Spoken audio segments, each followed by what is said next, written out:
barilan sa Senado. No? What do you think about yung paano naging response o handling ng administration? Well, ang problema kasi ng administration is the composition of the Senate. Diba?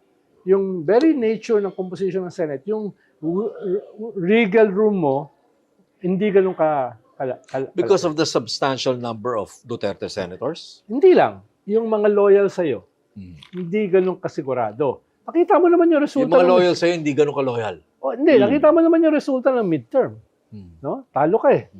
Talo ka, 5 lang yung slate mo yung nanalo eh. Okay. Tapos yung 5 pa yon. So the problem starts there? Yes. From having lost the midterm? Yes. Okay.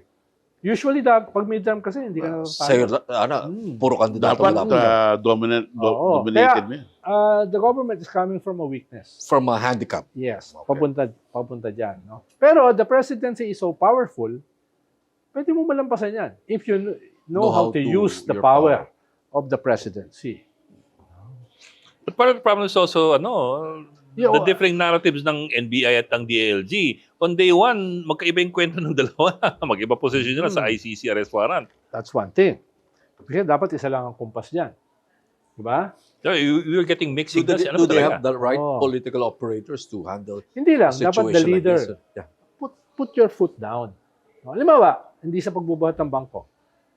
Marami naman kami weaknesses. Pero pag sinabi ni Pinoy, susunod kami. Diba? Hindi pwedeng mixed messages. May isang congressman lang na iba yung message nakasama sa Liberal Party. Papatawagan sa akin ni Pinoy yan. No? Yung ganun ba? Meron kang whip There should be a whip. Hindi pwedeng contradictory kayo. Kung isa kayong partido, isa kayong gobyerno. Di ko alam kung sino. Who should be the whip? Should it be the president? Should it be the executive secretary? Should it be the... It should be dalawa yan. Either the head of the political party of the president. In this case, hindi ko makalino. Ano po political party?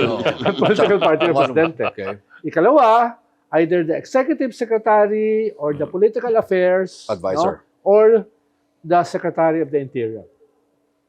One of those three. No? Isn't Secretary John Vic, a forceful character, official, Hindi ko siya masyadong kilala personally.